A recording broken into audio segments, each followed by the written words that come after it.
일본의 대표적인 역사 관광의 도시하면 떠오르는 곳, 바로 교토인데요.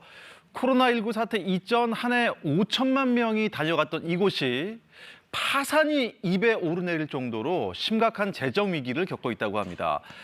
지방자치단체 빚이 빠른 속도로 증가하고 있는, 우리에게도 참고할 만한 내용이 적지 않아 보이는데요. 도쿄 박원기 특파원 연결해서 자세한 내용 알아보겠습니다. 박원기 특파원, 교토라면 코로나 시대 이전에, 사태 이전에 한국 관광객도 많이 찾았던 도시인데요.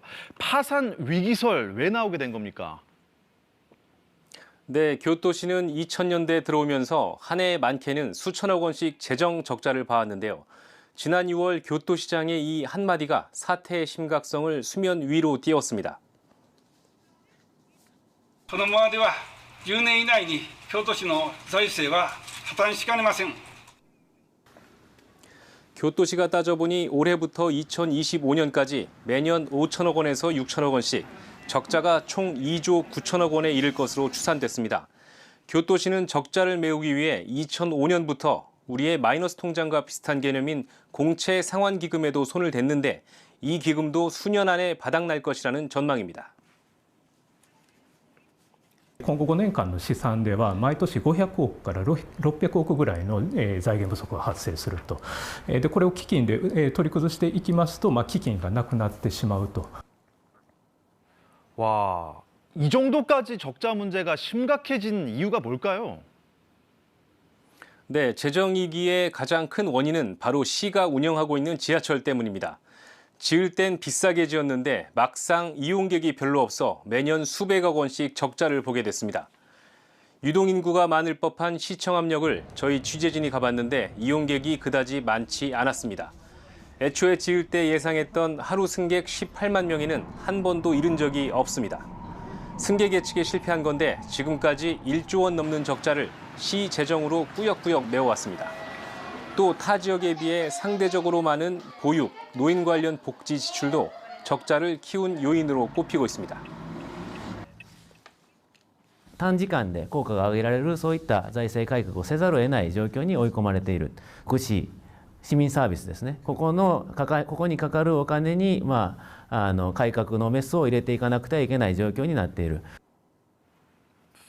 네, 일단 교토시로서는 허리띠 졸라매기 아니면 그 이상의 조치가 불가피하겠습니다.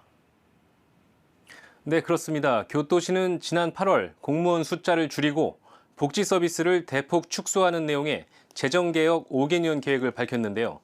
시청 직원 급여는 최대 6% 삭감하고 550명을 줄인다는 계획입니다. 또 보육원에 대한 보조금 지원은 줄이고 학부모의 보육원 비용 부담은 높이기로 했습니다. 70살 이상 노인이 거의 무료로 버스와 전철을 이용할 수 있는 경로 승차권도 75살 이상으로 대상을 축소하기로 했는데요. 여기저기서 반발은 터져나오고 있습니다. 反省とかところがしっかり示されてない上で財政が厳しいというところで憤りを覚えているというのがまず第一。わずかなものでも外へ出て買い物したり街を活気づけたりするのにもかかわらずそんなことすらできなくなったらもう京都市が死んじゃうと。 일본에서는 앞서 2000년대 중반에 홋카이도 유바리시가 파산한 적이 있죠. 당시 큰 충격 아니었습니까? 네, 그렇습니다. 유바리시는 석탄 산업이 쇠퇴하고 인구가 급격히 줄자 관광 산업으로 회생을 노렸는데요. 이 과정에서 더 큰 적자를 보게 돼 결국 파산 선고를 했고 이후 공공 서비스는 거의 마비되다시피 했습니다. 교토의 경우엔 인구도 140만 명이 넘고 관광 산업 기반이 탄탄해서 설마 파산까지 가겠느냐 하는 시각도 분명히 있습니다. 하지만 한편으로 20년 가까이 사태를 악화시켜온 건 매우 큰 문제로 여겨지고 있는데요. 결국 초기에 반발을 두려워해 개혁을 외면하고 미뤄온 지역 정치권 탓이라는 지적이 나옵니다. 政治が財政改革の責任を避けてきた、もうその結果です。先延ばしすれば傷口が深くなるので、早くその構造が見えているときには勇気を持ってね、政治と行政が住民サービスを見直す。 지방자치단체 재정 악화는 어디에서 비롯되는지, 또 그 결과는 어떻게 되는지 지금 교토시에 시선이 집중되는 이유이기도 하는데요. 일본 내뿐만 아니라 지자체 채무 30조 원 시대를 연 우리에게도 시사하는 바가 적지 않아 보입니다.